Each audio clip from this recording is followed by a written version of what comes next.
Fly home. Don't say anything to your mother and brother. That text came in at 6:47 a.m. while I sat on a sunlit balcony in Hilton Head Island, watching my mother laugh for the first time in 21 years, at something my brother said. An unknown number. No name. 7 words that turned my stomach to ice. 12 hours later, I was standing in the arrivals hall of Hartford Bradley Airport. A man in a gray suit held a sign with my name. Next to him, 2 police officers, and what they showed me in that conference room. I don't remember hitting the floor. I just remember waking up to fluorescent lights and a paramedic asking me to count backward from 10. That was 4 months ago. I still don't sleep through the night. But I need to tell you everything. Because what my family did, and what I did about it, changed who I am forever. Before I go on, please take a moment to like and subscribe, but only if you genuinely connect with this story. And I'd love to know, where are you watching from right now? Drop your city and your local time in the comments. My name is Willow Farrell. I'm 32 years old, and this is the story of how my own mother and brother tried to destroy me, and how the truth saved my life. Now let me take you back to a rainy November night in Glastonbury, Connecticut, the night I stopped being someone's daughter. I was 11 years old. It was a Tuesday, November 14th. I remember the date because I'd brought home a permission slip for a field trip to the Wadsworth Atheneum, the art museum in Hartford. I needed a parent's signature and $3. That's it. A signature and $3. My mother, Margaret Farrell, was sitting at the kitchen table when I walked in. She had the phone pressed to her ear. Her voice was calm, flat, like she was reading a grocery list. "It's done," she said. "She's leaving tonight." I didn't know who she was talking to. I still don't. She hung up and looked at me the way you'd look at a stain on a countertop, something to wipe clean. "Pack your things," she said. I thought she meant for the field trip. I actually smiled. "You're leaving, tonight." My brother Dean stood at the top of the stairs. He was 14. He watched the whole thing, didn't say a word, didn't move, just leaned on the railing like he was watching a show that didn't concern him. My mother opened the front door. Rain was hammering the porch. She handed me a black garbage bag, the kind you use for yard waste, and said 4 words I will hear for the rest of my life. "Go, don't come back." No suitcase, no coat, no explanation, no $3. I walked 3 miles in that rain. My sneakers filled with water by the second block. The garbage bag ripped at the corner of Hebron Avenue, and my library book fell into a puddle. I made it to my grandfather's house on Hubbard Street at 9:20. When he opened the door, he didn't ask what happened. He didn't call Margaret. He just knelt on the wet porch, wrapped his arms around me, and said, "You're home now, little bird." That was the last time anyone in my family held me for 21 years. My grandfather, Walter Ashford, was a retired civil engineer who lived like he'd never earned a dollar past his pension. Small Cape Cod house, vegetable garden out back. A workshop in the garage where he fixed clocks, radios, anything with gears. He wore the same 3 flannel shirts on rotation and drank his coffee black from a mug that said, "World's OK-est Grandpa." My grandmother Rosemary was the warmth in that house. She taught me how to make pot roast on Sundays. She braided my hair before school. She read to me every night, even when I was 12 and probably too old for it. I never stopped her. For 7 years, that small house on Hubbard Street was the only place I felt real. Margaret never called. Not once. Dean didn't write. No birthday card, no Christmas visit. Nothing. It was as if I'd been erased from their lives with the same ease my mother used to wipe the kitchen counter. My grandfather never forced the subject, but once, when I was 13 and crying in the garage because a girl at school asked why my mom didn't come to the parent conference, he set down his wrench and said something I didn't understand until decades later. "Someday you'll understand why I'm saving the best for you. Not now, but someday." I noticed things, small things. A man in a gray suit who visited my grandfather every few months. They'd sit in the study with the door closed. I'd hear low voices but never full sentences. When I asked who the man was, Grandpa said, An old friend helping with paperwork. I didn't push. I was just grateful to have a home. My grandmother Rosemary passed when I was 16. A stroke, quick and merciful. And the house on Hubbard Street got a little quieter, a little colder.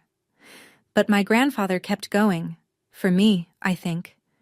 He drove me to campus tours. He proofread my college essays. He kept a locked oak box on the top shelf of his closet that he never opened in front of me. I asked him once what was inside. He smiled and said, "Your future." My grandfather died in his sleep 3 weeks before I started college. I found him on a Saturday morning, still in his flannel, one hand resting on a book about covered bridges. He looked peaceful. He looked done. The funeral was small. 6 neighbors, the pastor from the Methodist church on Main Street, a woman who ran the hardware store where Grandpa bought his nails, and then Margaret walked in. I hadn't seen my mother in 7 years. She wore black from head to toe. A silver cross hung from her neck.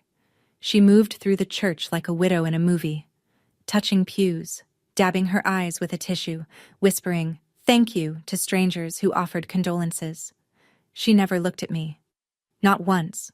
But Dean did. He walked right up to where I was sitting in the front pew, leaned down, and said something so quietly that only I could hear it. "Grandpa left everything to Mom. There's nothing for you." Then he smiled. A quick one.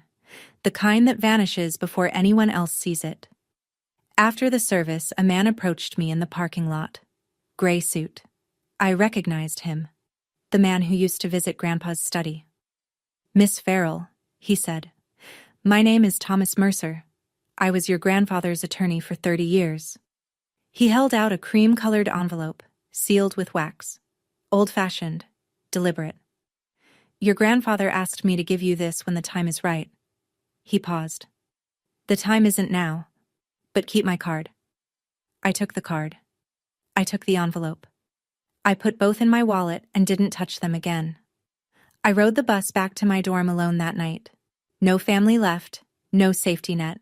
18 years old with a sealed envelope I was too afraid to open, and a business card from a man in a gray suit who said, "The time isn't now." I didn't know that those 2 pieces of paper would save my life 14 years later. I paid for college the way a lot of people do. Scholarships, part-time jobs, and ramen noodles 5 nights a week. I studied computer science at UConn, graduated with honors, and moved to San Francisco with $600 and a carry-on suitcase. I didn't call it ambition back then. I called it not having a choice. By 24, I was working 80-hour weeks at a startup in Soma, writing code for an app I didn't believe in, eating lunch at my desk, and sleeping in a studio apartment the size of a parking space. Nobody in my family knew where I was. Nobody asked. But something was growing. Not resentment. Purpose. I kept thinking about the kids I'd met in college who'd aged out of foster care with nothing. No family. No guidance. No one to call when the landlord raised the rent or the car broke down or the loneliness got so heavy it pressed on their chest like concrete. I knew that feeling. I'd lived it. At 27, I built Hearthline. It was a simple platform. Match kids aging out of the system with volunteer mentors who'd show up. Not charity. Presence. Someone to answer the phone. By 30, a venture fund believed in it enough to invest.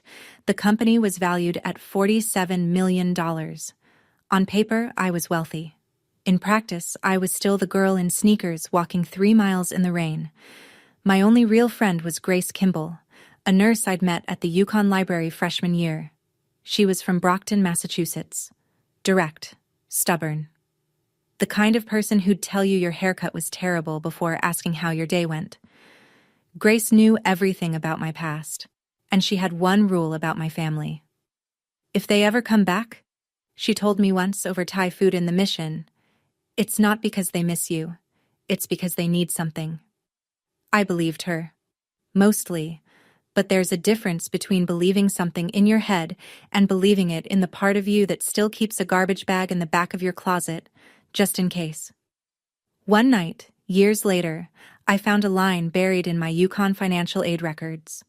Part of my scholarship had been funded by an anonymous educational trust. No name, no trail, just a deposit every semester like clockwork. I couldn't trace it. But I had a feeling I already knew. The call came on a Wednesday, 9:14 p.m. Pacific Time. I was on my couch in San Francisco, half watching a documentary about bridge engineering, a habit I'd inherited from Grandpa, when my phone lit up with a Connecticut area code. I almost didn't answer. I wish I hadn't. Willow? The voice was older, shakier, but unmistakable. It's your mother. Silence. Mine, not hers. I know I don't deserve this call. She told me she'd been diagnosed with early-stage cancer. She said she'd been going to church every week. She said she'd changed. She said the word sorry 4 times in 2 minutes, and each time it sounded more rehearsed than the last. Then she said the thing that cracked me open. I want us to be together. All of us. Before it's too late. A vacation. Hilton Head Island. As a family. She paused. Dean wants to apologize too. I said no. She cried. I hung up and called Grace. Cancer card? Grace said. Classic manipulation, don't go. I didn't sleep for 3 nights. I stared at the ceiling and argued with myself the way only someone who's been abandoned can argue. Half logic, half that desperate little voice that still whispers, maybe this time will be different. On the 3rd night, I picked up the framed photo on my nightstand. Me and Grandpa, sitting on his porch, the summer I was 15. He was smiling like he knew something I didn't. He'd want me to try. I was sure of it. I called Margaret back. I'll come. 3 days. Not 5. I'm booking my own flight and my own room. She agreed to everything instantly. No pushback? No negotiation. That should have been my first warning. 20 minutes later, a text from an unknown number. Be careful. 2 words. No name. I thought it was spam. I deleted it. That was my second warning. And I missed it completely. Hilton Head in late September is the kind of beautiful that feels borrowed, like it can't possibly last. Spanish moss, salt air, sunset light that makes everything look like a painting someone forgot to sign. I flew into Savannah and drove the 45 minutes to the resort, a beachfront property, valet parking, the kind of place that puts orchids in the lobby and charges $12 for orange juice. Dean had booked it. I didn't ask with whose money. Margaret was waiting in the lobby. She looked smaller than I remembered. Thinner. Her hair had gone silver at the temples, and she wore a pale blue cardigan that made her look like a Sunday school teacher. When she saw me, she opened her arms and started crying before I even reached her. You're so beautiful, she said into my shoulder. You look just like your grandmother. Dean stood behind her, taller now, broader, a pressed linen shirt, leather watch, salon-quality smile. He extended his hand like we were meeting at a business conference. Hey sis, long time. He introduced his girlfriend, Amber Jennings. 28. Blonde hair, straight teeth, quick laugh. She shook my hand with both of hers and said, I've heard so much about you. In a voice that sounded like customer service. Dinner that first night was almost normal. Almost.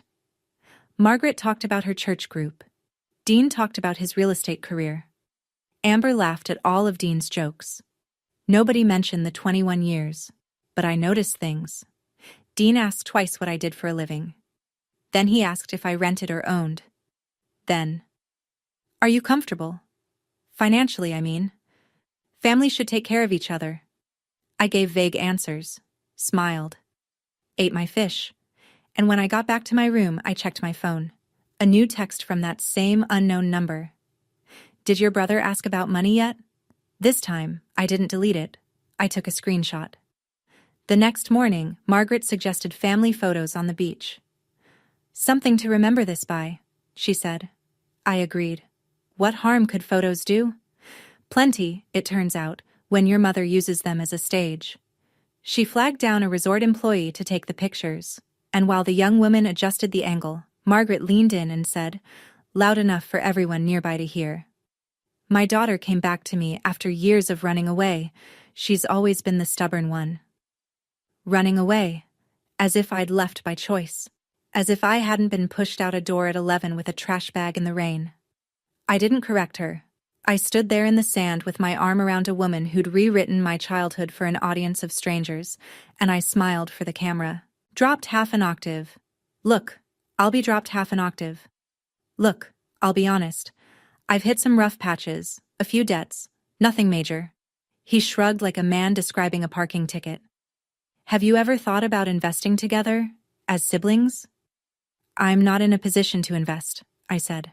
He pivoted fast. You know Grandpa left everything to Mom, right? His house, his savings? Not a lot, honestly.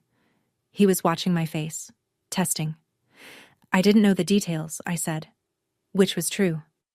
That night, I was brushing my teeth when I heard voices in the hallway outside my door. Margaret and Dean. Low, tense. She doesn't know, Margaret said. Keep going. She's suspicious, Dean replied. Then be better at it. I pressed my back against the bathroom wall. My toothbrush was still in my mouth. My hands were shaking. I waited until the hallway went quiet. Then I picked up my phone and texted the unknown number. Who are you? 3 minutes passed. Then, someone your grandfather trusted. Morning, day 3. The last day I'd agreed to stay. Dean came to breakfast carrying a manila folder. He set it on the table between the salt shaker and the butter dish, casual as a newspaper. So, I've been looking into Grandpa's estate, he said. Turns out there's property and accounts that were never properly distributed. He opened the folder and slid a stapled document toward me. Mom and I think it's fair if we all sign this, just to consolidate things under one family trust. I picked it up. The header read, Family Trust Agreement, Ashford/Farrell Estate. I'm not a lawyer, but I've spent 5 years reviewing contracts for my company. I know what a power of attorney clause looks like when it's dressed up in family language.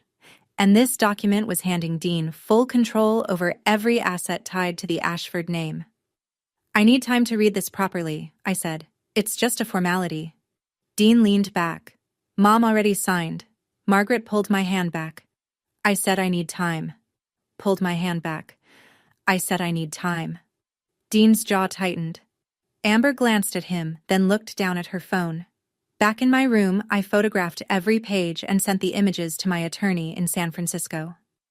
2 hours later, he called. Don't sign anything, he said. This document would give your brother control over assets you might not even know you have. I sat on the edge of the bed. My phone buzzed. The unknown number. Longer this time. Fly home. Don't say anything to your mother and brother. There's a flight at 6 a.m. from Savannah. Take it. A car will be waiting at Hartford. Don't be afraid. I sat on that bed for an hour staring at the message. My hands were shaking. I kept thinking, what if this is a scam? What if someone is trying to separate me from my family again? But then I thought, what family? The one that kicked me out at 11? The one that just slid a trap across the breakfast table and called it legacy? I had to choose, and I chose to trust a stranger over my own blood. Would you have done the same? I still don't know if it was courage or just survival instinct. Let me know in the comments, because even now, 4 months later, I go back and forth. I set my alarm for 4:30 a.m. and didn't sleep at all. 4:30 a.m. Still dark. The resort hallway smelled like chlorine and hibiscus. I grabbed my carry-on. I never unpack fully in places I might need to leave, and took the service stairs to the ground floor. No checkout. No note. I ordered an Uber from the parking lot and watched the resort shrink in the rearview mirror as we pulled onto Highway 278. The driver was a retired schoolteacher named Donna. She asked if I was heading home. I said yes. That was the truest thing I'd said in 3 days. At Savannah Hilton Head International, I checked in for the 6 a.m. flight to Hartford. The gate was half empty. A businessman, a mother with a sleeping toddler. Me, sitting in a plastic chair with a coffee I couldn't drink, rehearsing goodbye speeches I'd never give. I texted Grace from the boarding line. Something is very wrong. I'm leaving. I'll call you when I land. Grace, bless her. Thank God. The plane lifted off at 6:05. I watched the coastline tilt and fall away. The island, the resort, the family I'd let myself believe in for 72 stupid, hopeful hours. My phone buzzed at 7:30. Dean. Where are you? Mom is worried sick. Then Margaret. Willow, please don't do this to me again. Then Dean, 1 minute later. We need to talk about the trust. It's important. 3 messages in 10 minutes. Concern, guilt, then pressure. A perfect escalation. I'd watched Margaret do this my whole childhood. The soft open, the wounded middle, the sharp close. Dean had learned well. I turned off my phone and leaned my forehead against the window. And that's when I felt it in my jacket pocket. A business card, soft with age, its edges worn to felt. Thomas Mercer, attorney at law. I'd carried it in my wallet for 14 years, transferred it to jacket after jacket, never knowing why I couldn't throw it away. Now I knew. Hartford Bradley Airport, Gate B4. I walked through the jetway with my carry-on over one shoulder and the feeling that I was about to step into someone else's story. I was right. A man stood in the arrivals area holding a small sign, W. Farrell. Gray suit, silver hair, 70-ish. Beside him, 2 Connecticut State Police officers in pressed uniforms, hands at their sides. Not aggressive, but present. The man lowered the sign when he saw me. Miss Farrell, my name is Thomas Mercer. I was your grandfather Walter Ashford's attorney for 30 years. He offered his hand. Steady grip, kind eyes. We need to talk, privately. They led me to a small conference room near the airline offices. Beige walls, a round table, 4 chairs. Thomas sat across from me and placed 3 items on the table with the precision of a man who'd rehearsed this moment. A bound document, a sealed envelope, cream-colored, wax seal, handwriting I recognized as my grandmother Rosemary's, and a thick folder, tabbed and labeled. Your grandfather drafted this will in 2012, Thomas said. It names you, Willow Farrell, as the sole beneficiary of his entire estate. I stared at him. That includes the house on Hubbard Street, savings accounts, investment holdings accumulated over 40 years. He paused. The estimated value is $2.8 million. The room tilted. I gripped the table. He instructed me to execute the will when 2 conditions were met. First, you turned 32. Second, your family made contact with you. Why those conditions? Because he knew they'd only come back if they found out about the money. Thomas opened the thick folder. But that's not why the police are here. He spread a series of printed screenshots across the table, text messages, between Dean and a contact saved as V. The first one read, "She's here. Room 412. If she doesn't sign by Thursday, go to Plan B." The reply, "Plan B costs double." Dean's response, "Whatever it takes." Thomas introduced the woman sitting quietly at the end of the table. I hadn't noticed her when I walked in, which I'd later learn was the whole point. "This is Rachel Dunn," Thomas said. "Private investigator. I hired her 6 weeks ago, the day your mother called you." Rachel was compact, 40s, short brown hair, no jewelry, a face that gave nothing away. She opened a laptop and turned it toward me. "Your brother owes $340,000, she said. "Mostly online gambling. His creditors are not patient people." She clicked through a timeline. Dean had discovered the will 6 months earlier by breaking into the vacant house on Hubbard Street and finding a draft copy in Grandpa's desk. "He told your mother." Together, they devised the vacation plan. Rachel's voice was clinical, precise. Step 1. Reconnect. Step 2. Get you to sign the family trust document, transferring control to Dean. Step 3. She pulled up a new set of messages. Dean to V, a man named Victor, with a criminal record for aggravated assault and extortion. If she doesn't sign, we go to Plan B. What's Plan B? Make it look like an accident. She doesn't know anyone here. Balcony. Pool. Whatever's clean. I read it 3 times. The words didn't change. Your brother was arranging your murder, Rachel said. Then she showed me the message I couldn't look away from. Dean, to Margaret. Time-stamped 2 days before the trip. She's not signing. We may need the backup plan.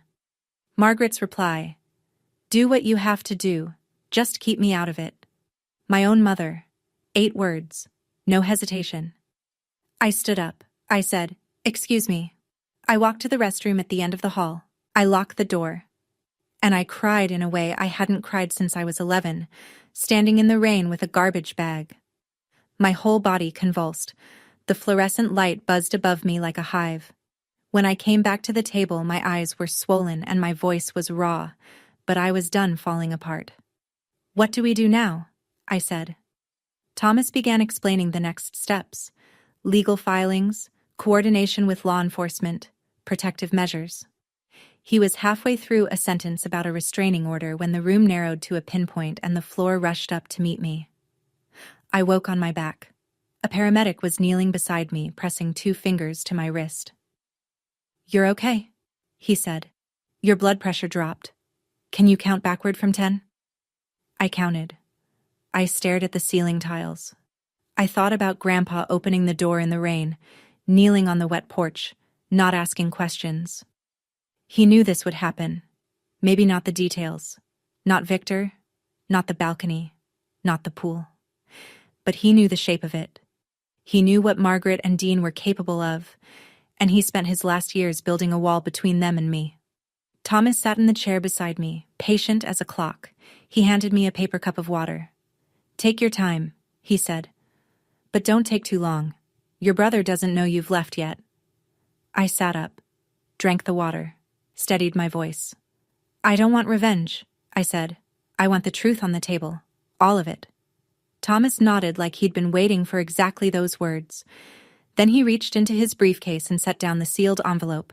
Cream-colored, wax seal, my grandmother's handwriting. The same one he'd given me at Grandpa's funeral 14 years ago. You never opened it, he said. I hadn't. I'd carried it across 6 apartments, 4 cities, and 1 entire career. It had traveled in jacket pockets and shoeboxes and the bottom of filing cabinets. I'd touched it 100 times and never broken the seal. Open it when you're ready, Thomas said. Your grandmother Rosemary wrote it the week before she passed. I slipped the envelope into my bag. Not yet, but soon. First, I had a brother to stop. Thomas arranged a room at a hotel in Hartford. Quiet, clean, away from anything with the name Farrell attached to it. Grace flew in from Boston that same night. She walked through the door, dropped her bag, and wrapped her arms around me without a word. Then she said what Grace always says. I told you not to go. I know. I leaned into her shoulder. But if I didn't go, they would have found me eventually. She didn't argue. She knew I was right. While Grace ordered room service, I couldn't eat. The machinery of consequences was grinding forward 2 states away. Connecticut State Police had coordinated with law enforcement in South Carolina. The plan was clean. Arrest Victor first at Hilton Head, then take Dean the following morning back in Glastonbury. I sat on the hotel bed while Grace dozed in the armchair. Midnight. The city hummed outside the window. I pulled the envelope from my bag. The wax cracked like a whisper. Inside, 1 sheet of stationery, pale yellow, and a photograph. Rosemary's handwriting was careful, deliberate, the kind of penmanship they taught in schools that don't exist anymore. My dearest Willow, if you're reading this, it means your grandfather is gone and I'm gone, and someone is trying to take what's yours. I'm sorry I couldn't protect you while I was alive, but I want you to know, you were never the problem. Your mother was broken long before you were born, and she broke you instead of fixing herself. You deserve the world, little bird. Build your own nest. Grandma R. The photograph. Me at 5 years old, sitting on Rosemary's lap, both of us laughing at something outside the frame. On the back, in pencil, 4 words. You were always enough. Grace woke up to find me sitting cross-legged on the floor, holding the photo, tears running silent and clean. She didn't ask. She sat beside me, took my hand, and stayed there. At 1:47 a.m., my phone lit up. Thomas. Victor has been arrested. He's cooperating. Your brother will be arrested at 7 a.m. tomorrow morning. I set the phone down and looked at the photograph one more time. 5 years old. Laughing. Enough. 7 a.m. sharp. 2 unmarked cars pulled up to Margaret's house in Glastonbury. Dean was at the kitchen table eating cereal when they knocked. He answered the door in sweatpants. The officers read him his rights while Margaret screamed from the porch in a bathrobe, clutching the railing like the house was sinking. I know these details because Rachel Dunn sent me a brief report that afternoon. Clean. Factual. No editorializing. That was Rachel's way.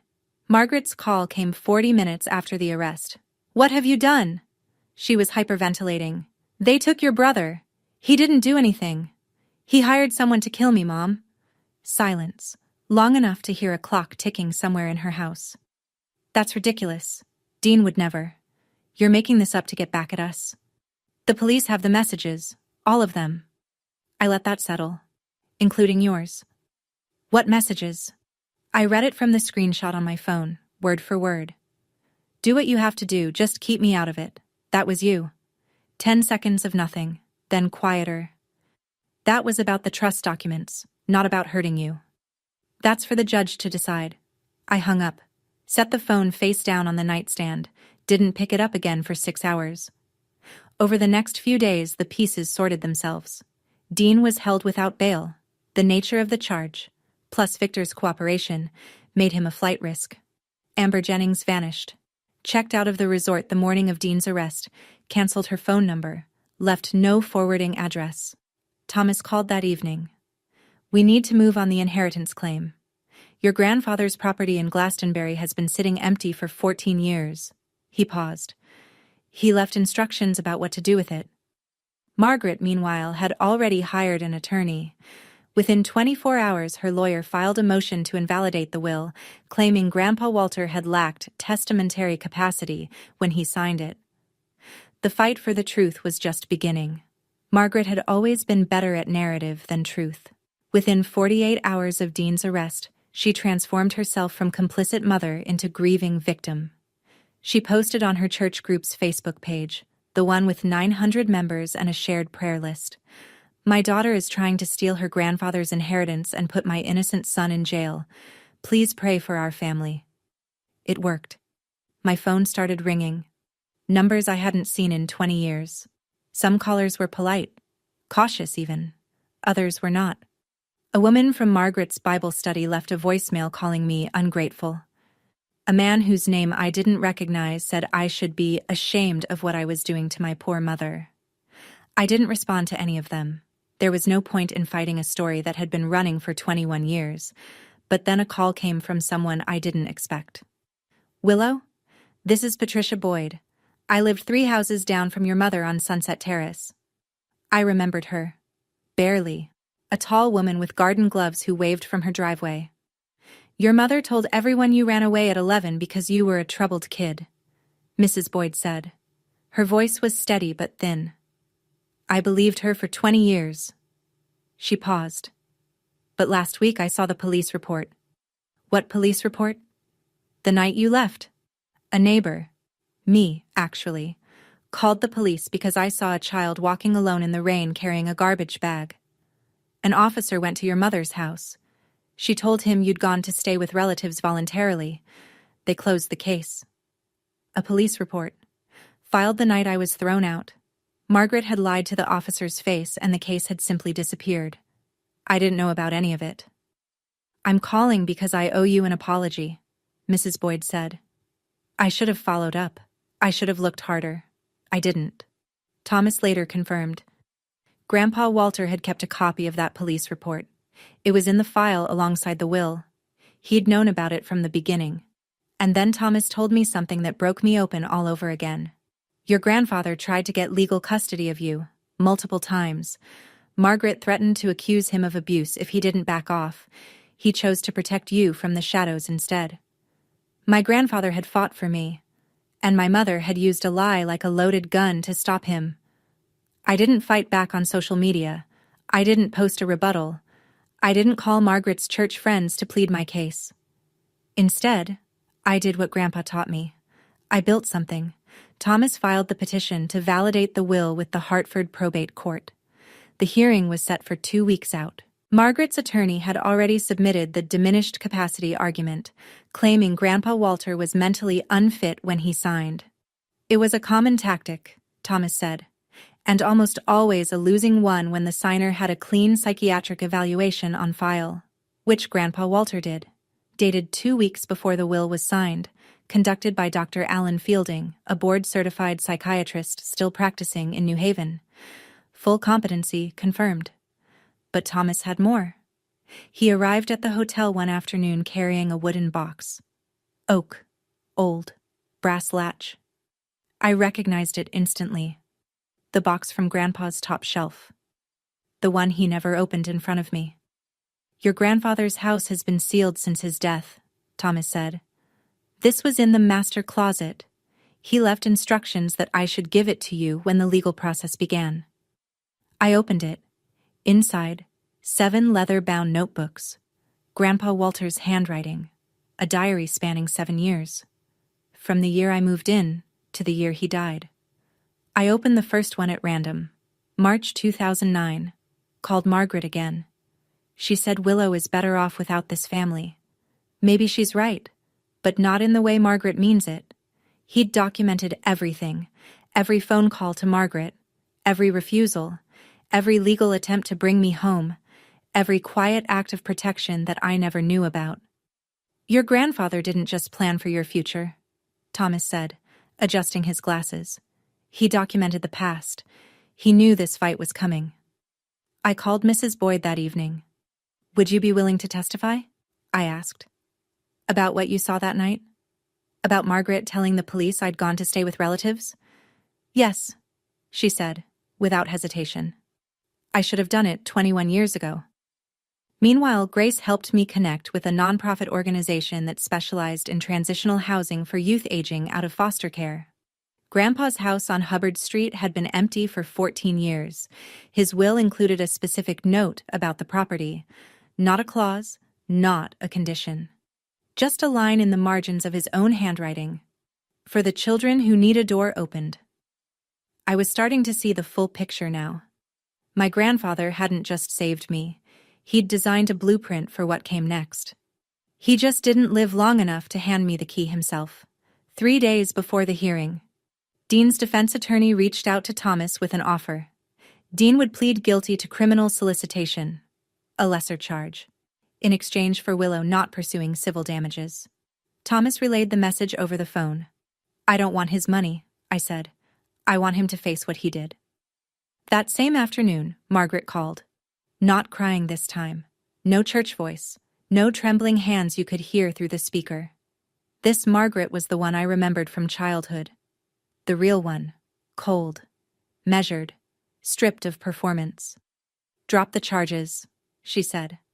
Walk away, or I will make sure every person in this state knows what kind of daughter you are. What kind is that? The kind who destroys her own family. I let the silence sit for 3 full seconds. You destroyed this family 21 years ago on a rainy Tuesday night, I said. I was just the evidence. I hung up. Thomas spent that week assembling everything. The validated will, the psychiatric evaluation, the police report from 2003, Walter's diaries, the text messages between Dean and Victor, the text between Dean and Margaret, Mrs. Boyd's sworn statement, Rachel Dunn's investigative report. The courtroom will be full, Thomas warned me. Margaret's church friends, neighbors, local press may show up. Good, I said. The truth works best in the open. That night, alone in the hotel, I returned to the oak box. I'd read most of the diaries, but at the very bottom, beneath the last notebook, I found something I hadn't noticed before. A savings book, a college education fund. The name on the account, Willow Farrell. Opened the day I was born.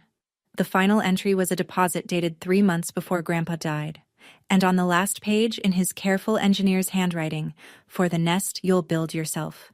Sitting there, holding that savings book with my name on it, a name my grandfather wrote on the day I was born, I realized something. He never forgot me. not for a single day. Even when I thought I was completely alone in the world, someone was quietly building a floor beneath me so I wouldn't fall through. I wonder, have you ever discovered, years later, that someone loved you in silence? That the luck you thought you had was actually someone's careful, invisible plan to keep you safe? If you have, I'd love to hear about it in the comments. I think we don't say these things often enough. I closed the box, set my alarm, and laid out my clothes for court. Tomorrow, the truth would have a room full of witnesses. Hartford Probate Court, Courtroom 3B, 9:15 on a Tuesday morning. The room was full. Margaret's church friends filled one side, a cluster of women in modest blouses, clutching purses, whispering. On the other side, Mrs. Boyd in a navy dress. Grace, steady as a wall. 2 reporters from the Hartford Courant with notebooks open, a sketch artist. And scattered throughout, neighbors from Glastonbury who'd come because small towns run on stories, and this was the biggest one in decades. Margaret sat at the respondents' table. Black dress, silver cross, a tissue balled in her right hand. Her attorney, a slender man with rimless glasses, shuffled papers with a confidence that would dissolve within the hour. The hearing opened. Margaret's lawyer presented the diminished capacity claim. He described Walter Ashford as elderly, isolated, possibly influenced by his attorney. He said the word confused 3 times. Thomas stood. He placed the psychiatric evaluation on the judge's bench. Signed, dated, unambiguous. Full cognitive competency, confirmed by Dr. Alan Fielding, 2 weeks before the will was executed. Then he opened the diary. He read aloud the entry from November 14th, 2003. The night I was thrown out. Grandpa's handwriting. Grandpa's words. Margaret called at 9 p.m., said she put Willow out. The child walked 3 miles in the rain to my door. She was 11. She was shaking. I called Margaret back. She said, "Keep her. I don't want her." The courtroom went quiet. Not church quiet. Grave quiet. Margaret shot to her feet. "That's a lie. He made that up." "Sit down, ma'am," the judge said. Thomas called Mrs. Boyd to the stand. She walked slowly, hands folded. She described the night, the rain, the child, the garbage bag, the 911 call. She described the officer going to Margaret's house. She described what Margaret told him. She said her daughter had gone to stay with family, Mrs. Boyd said, voluntarily. She looked directly at Margaret. That was a lie. I watched that little girl walk down the street soaking wet. There was nothing voluntary about it. One of the church women in the back set down her purse and didn't pick it up again. During the 15-minute recess, Margaret crossed the aisle and grabbed my wrist. Her grip was tight. Her eyes were dry now. No performance left. "You're killing me," she whispered. "Is that what you want?" I looked down at her hand on my arm. I removed it, gently, finger by finger, and met her eyes. "No, I just want the truth to have a voice." The judge returned. The room rearranged itself into silence. Thomas presented the final pieces, the psychiatric evaluation. The 2 signing witnesses, Dr. Alan Fielding and Martha Bowen, the town librarian. Both still alive, both prepared to confirm. The 20-year chain of custody that Thomas had maintained on every document. Clean, unbroken, airtight. The judge reviewed the file for 8 minutes that felt like 80. Then he spoke. "The court finds the will of Walter H. Ashford to be valid and duly executed. The petitioner, Willow Farrell, is recognized as the sole designated beneficiary." Margaret's head dropped. Not dramatically, not the way she'd performed grief at the funeral. This was real. Her shoulders folded in. Her attorney put his hand on her arm, and she shook it off. No one from the church pews moved to comfort her. Thomas wasn't finished. He informed the court that evidence pertaining to a related criminal matter, the conspiracy involving Dean Farrell, was being entered into the public record and forwarded to the criminal division. He presented the text messages, all of them. Dean to Victor. "Make it look natural. She doesn't know anyone here." Victor to Dean. "Plan B costs double." Dean to Margaret. "She's not signing. We may need the backup plan.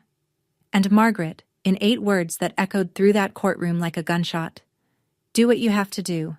Just keep me out of it. The church women stared at Margaret as if she'd removed a mask they didn't know she was wearing. A reporter scribbled so fast her pen scratched audibly against her notepad. The judge noted that the criminal prosecution of Dean Farrell for criminal solicitation would proceed separately. Potential maximum sentence, 20 years. He turned to Margaret. Ma'am, the contents of your communications may be subject to further review by the state's attorney. I'd advise you to consult your counsel. Margaret didn't move. She sat perfectly still, staring at the table, as if the world had gone on without her and she was just now noticing. I stood up, walked past her, didn't look down. You've won, she said to my back. Quiet, stripped. Happy now? I stopped. Didn't turn around. This was never about winning. I kept walking. Outside the courthouse, the September sun was almost offensive in its brightness. The world hadn't stopped. Traffic hummed. A man across the street was eating a hot dog. A reporter from the Current approached me on the steps. She was young, late 20s, ponytail, a recorder in her hand. Ms. Farrell, do you have a comment? I'd been thinking about this moment since the night I opened Rosemary's letter. Not rehearsing, deciding. What does a person say when the worst of her life becomes public record? She says what matters next. My grandfather Walter Ashford spent his life building things, I said. He built houses. He built futures. And even after he was gone, he built mine. The reporter waited. His home in Glastonbury has been empty for 14 years. I'm turning it into a transitional home for young people aging out of foster care. It's what he wanted. He wrote it down. What will it be called? Ashford Nest. I paused, because my grandmother once told me, build your own nest. Behind me, I heard Mrs. Boyd make a sound, a small intake of breath that turned into a sob she caught with her hand. The reporter asked the question I knew was coming. What about your mother? That's a private matter. Do you forgive her? 3 seconds of silence. I let them pass. Forgiveness is a process, I said. But boundaries are a decision. I've made mine. Grace stood a few feet behind me, arms crossed, smiling the way Grace smiles, more with her jaw than her mouth.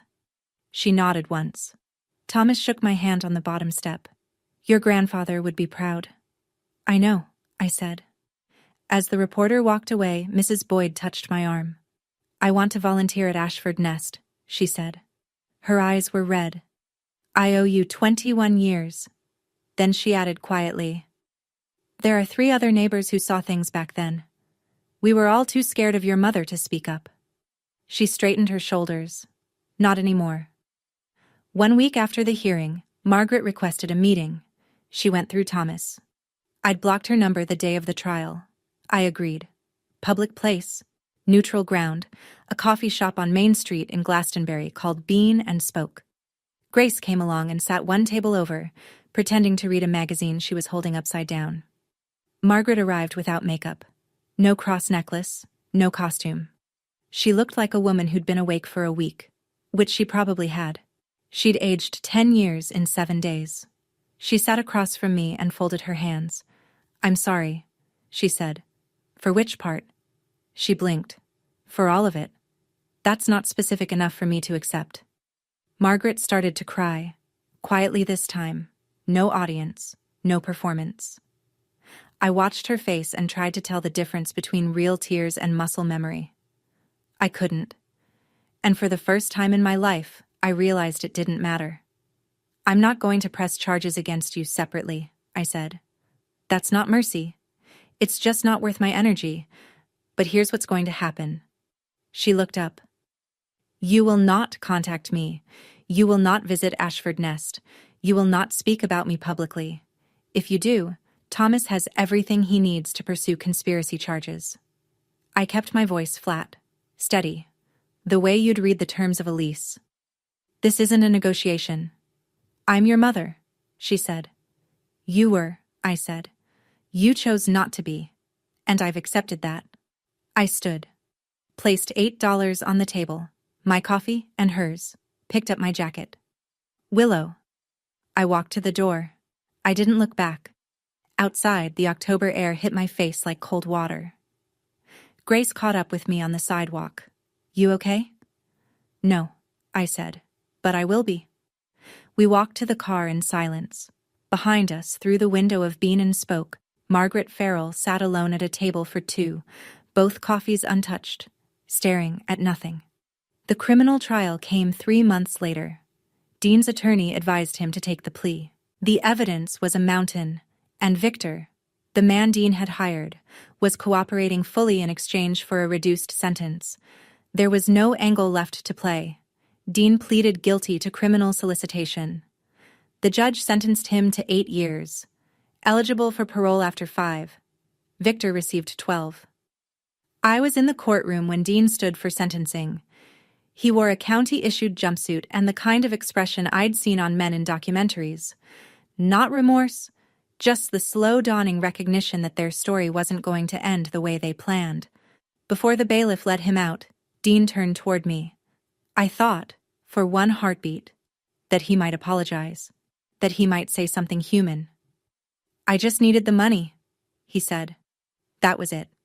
Not, I'm sorry I tried to kill you. Not, I was wrong. Just, I needed the money. As if I were an obstacle between him and a bank teller. I said nothing. I sat. I listened to the judge close the record. I walked out into a hallway that smelled like floor wax and old coats. Margaret was not charged. The text message, "Do what you have to do. Just keep me out of it," was damning in plain language but legally ambiguous. Her attorney argued it referred to the trust documents. The state's attorney declined to prosecute. Insufficient evidence for conspiracy. But the court of public opinion had already ruled. Margaret's church group quietly removed her from the volunteer roster. Neighbors stopped returning her calls. The Glastonbury she'd curated for 2 decades, the one where she was the devoted mother and I was the troubled runaway, collapsed like a theater set after the lights come up. She sold the house on Sunset Terrace within a month and moved to a small apartment in Clearwater, Florida. Alone. Rachel Dunn's final report answered one last question. Amber Jennings wasn't Dean's girlfriend of 2 years. They'd met on a dating app 3 months before the trip. Rachel traced Amber's phone records. She'd texted Dean a photo of my passport and my flight itinerary the first night at the resort. That's how Dean knew my room number. That's how Victor would have found me. Amber was never charged. She simply ceased to exist in the story. A supporting actress who left when the production shut down. 6 months after the trial, the house on Hubbard Street was reborn. It took a crew of 14 volunteers, a contractor who gave us a discount after reading the Courant article, and more coats of paint than I can count. We replaced the porch boards. We fixed the leaky kitchen faucet Grandpa had been getting around to for a decade. We sanded the hardwood floors and patched the drywall and hung new curtains in every room. I kept Grandpa's desk in the living room. On it, I placed the framed photograph of Rosemary and me, the oak box with his diaries inside, and a fresh mug of black coffee every morning, even though no one drank from it. Mrs. Boyd ran the daily operations. 4 other neighbors joined the volunteer board. People who'd spent 20 years believing Margaret's version of events, and now showed up with casseroles, cleaning supplies, and the quiet guilt of having looked the other way. Grace signed on as the health advisor. She drove down from Boston every other weekend and reorganized the medicine cabinet 3 times. My company, Hearthline, partnered as the tech arm, connecting each resident with a vetted mentor through our matching platform. We opened with 3 teenagers. The ceremony was small. No press. No ribbon cutting. Just me, standing in the living room where my grandfather used to read the paper, telling 3 young people the only thing I knew to be true. This house belongs to a man who believed in second chances. He gave me one. Now it's yours. A girl named Lily, 16, close-cropped hair, arms crossed tight against her chest like she was holding herself together, raised her hand. Did your family throw you out too? Yes, I said. And you turned out okay? I thought about it. Not for drama, because I wanted to give her an honest answer. I turned out honest, I said. That's better than okay. Lily uncrossed her arms. Just slightly, but I noticed. It happened on a Sunday. I was cleaning out the last of Grandpa's closet, the shelf behind the oak box, where old shoe boxes and tax folders had been stacked since the Clinton administration. At the bottom of the pile, I found a manila envelope, thick, heavy, sealed with clear packing tape and labeled in Grandpa's handwriting, "For Willow, when she's ready." Inside, 17 documents. Each one a petition for legal guardianship of a minor child, me, filed with the Connecticut Superior Court. The first was dated June 2003, 7 months after I arrived at his door. The last was from 2012, 2 years before he died. 17 petitions, 17 denials. Every single one had been contested by Margaret. Her objections were consistent. Walter Ashford is elderly. Walter Ashford is in declining health. Walter Ashford cannot provide a stable home environment. The same lies, copy-pasted year after year, stamped and filed by a woman who hadn't set foot in her father's house since she threw her daughter out of her own. I sat on the closet floor with the petitions fanned out around me like a collapsed deck of cards. 17 times he'd walked into a courtroom for me. 17 times my mother slammed the door. And he never told me. Not once. Thomas confirmed it that evening by phone. He didn't want you carrying that weight while you were building your life. He said, and these were his words, "Let her think she's free. She'll fight harder." But there was one more thing. Clipped to the 9th petition, the one from 2005, was a supporting affidavit signed by someone I hadn't thought about in over 20 years. My father, Robert Farrell, the man who left when I was 4 and never looked back. He had signed a document supporting Grandpa Walter's custody bid. 1 page, 1 signature, then silence again. No follow-up, no phone call, no contact. I don't know what it means. I haven't decided if it changes anything. But for the first time since I was a little girl, I thought about my father as something other than absence. I found a letter beneath the petitions, the last one Grandpa ever wrote to me, undated, unsigned, as if he'd started it, put down the pen, and never picked it up again. I failed you 17 times in court, but I will not fail you in my final act. Everything I have is yours. Use it to build what I couldn't, a home no one can take from you. I pressed the letter against my chest, closed my eyes, and let myself cry for the last time in this story. 3 months after Ashford Nest opened, Mrs. Boyd called me on a Wednesday afternoon. "Your mother is outside," she said. "She's just standing on the sidewalk, across the street, looking at the house." I walked out the front door. Margaret was on the opposite curb, wearing a beige coat and flat shoes. No makeup, no cross. She looked like a woman returning to a place that had moved on without her, which is exactly what she was. She saw me and didn't wave, just stood there, like she was waiting for permission to exist. "He gave it to you," she said. "The whole house. He gave it to the children who need it. I grew up in that house, and I was thrown out of yours. I stayed on my side of the street. She stayed on hers. We both have memories. The difference is what we do with them." Wind pushed a crumple of dry leaves between us. Somewhere inside, I could hear Lily helping a new resident find the bathroom. "Can I come in?" Margaret said. "Just once." I stood still for 5 seconds. I thought about the rain, the garbage bag, the phone call. Keep her. I don't want her. The 17 petitions, the text to Dean. I thought about all the rooms in my life that Margaret had either locked me out of or tried to break into. "No," I said. "This is their safe space, not yours." She nodded. Not dramatically, not with tears. Just a small, tired movement of her head, the kind you make when the doctor gives you the result you already expected. She turned and walked down Hubbard Street. Slowly, hands in her pockets. She didn't look back. I watched until she turned the corner and disappeared. Lily appeared behind me in the doorway. "Who was that?" I looked at the empty sidewalk where my mother had been. "Someone who lost something she can't get back." I stepped inside and closed the door. 1 year later, and the house on Hubbard Street is never quiet.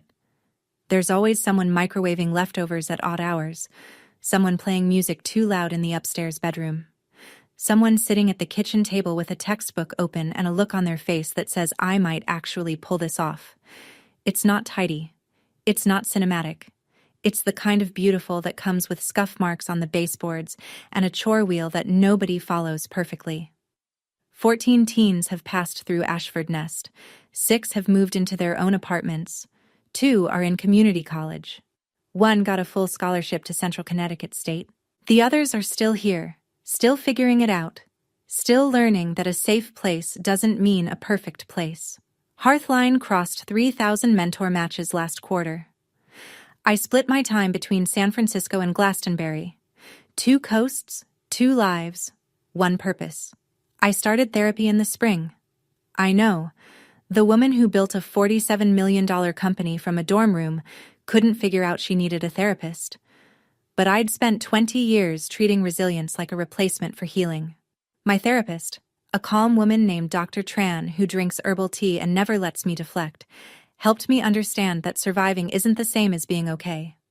Being strong doesn't mean being unbroken, she said during our 3rd session. It means healing out loud. I'm working on that. Grace visits Glastonbury every other weekend now. We cook in Grandpa's kitchen using Rosemary's recipes, her pot roast, her cornbread, her peach cobbler that never turns out right but tastes like home anyway. I hung a new photo on the refrigerator. Not Margaret, not Dean. It's me, Grace, Mrs. Boyd, Thomas, Lily, and the Ashford Nest kids, crowded together on the front porch, everyone mid-laugh. It's the kind of family photo nobody planned. It's my favorite thing I own. Thomas called on a Tuesday. I have something for you. Can you come by the office? He'd never asked me to come in person before. Everything since the trial had been phone calls and e-signatures. So I drove to his office in downtown Hartford. A 2nd-floor walk-up above a sandwich shop, which felt exactly right for a man who'd spent 30 years keeping his promises without needing a corner office to do it.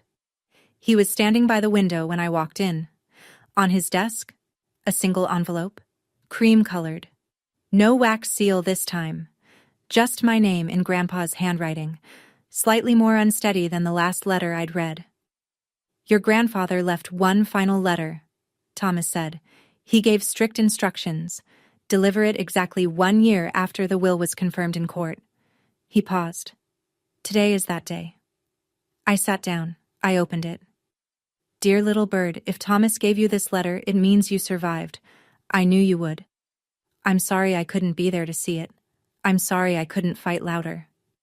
But I hope you know. Every day you lived on your own, you proved that love isn't about blood. It's about choice. You chose to keep going. You chose to be kind when the world gave you every reason not to be. You chose to build instead of burn. I'm leaving you everything not because you need it, but because you'll use it right. Don't be angry at your mother forever. She's carrying a weight I couldn't lift for her. But don't let her carry it into your house either. Build your nest. Fill it with people who choose you back. I chose you. Every single day. Grandpa Walter. I folded the letter along its creases, placed it in my jacket pocket against my chest. Thank you, I said, for everything. Thomas took off his glasses, cleaned them with his tie, cleared his throat. It was the honor of my career, Willow. We shook hands. I held on a beat longer than usual. He let me.